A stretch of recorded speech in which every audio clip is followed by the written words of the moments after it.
Hello friends, நீ நான் காதல் என்ன ஆகுதுன்னு பார்க்கலாமா? ஐய்யய்யோ! அப்பா என்னடா இப்படி ஆயிடுச்சேன்ட்டு ஒரு கட்டத்தில அப்படியே ரொம்ப ஷாக் ஆயிட்டு நின்னுட்டேங்க. இங்கே ராகவோட அக்கா வீட்டுக்காரு வெளிய வர்றத பார்த்தோனே நம்ம அபியும், அனுவும் என்ன இவன் இங்க இருக்கிறான்னும்போது, அங்க இன்ட்ரோடியூஸ் பண்றாங்க. யாரு? நம்ப ராகவோட அக்கா இதுதான் என்னோட ஹஸ்பண்டுன்னும்போது, ஒரு இடத்துல அப்படியே அபியோட கண்களில் அந்த ஃபயரும், அந்த கோவமும் அப்பா ஏற்கனவே அபி கோவப்பட்டாலும் ஒரு டீயும், ஒரு பஜ்ஜியும் சாப்பிட்ற ஆளுக்கு இந்த டைம்ல ஒரு கோவம் வருது பாரு, அந்த இடத்துல நம்ம அணு அப்படியே கைய பிடிச்சிடுவாங்க.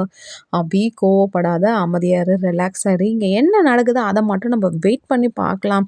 கோவப்பட்டனா இந்த வீட்டோட நிம்மதி எல்லாமே போயிடணும்போது" அப்பா எப்பவுமே ஒரு வீட்ல 2 பெண் பிள்ளைகள் பிறந்தாலே, அந்த வீட்ல அப்பா அந்த கோவத்த ஒரு கையாளுவாங்க பாத்தியா, அது வேற லெவலுங்க. அதுவும் நாங்க எங்க வீட்ல 4 பேருங்க.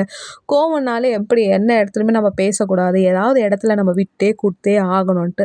அப்புறம் நம்ம கோவப்பட்ட பிறகு, ஐய்யய்யோ! என்னடா இப்படி பண்ணிட்டோமே நம்ம லாஸ்ட்டா ஃபீல் பண்ணுவோம்ல, அத எங்கேயுமே எப்பவுமே யாரும் பண்ணாதீங்க. நிதானம் தான் நம்மள கையாளும். லைக் பண்ணுங்க, கமெண்ட் பண்ணுங்க ஃப்ரெண்ட்ஸ்.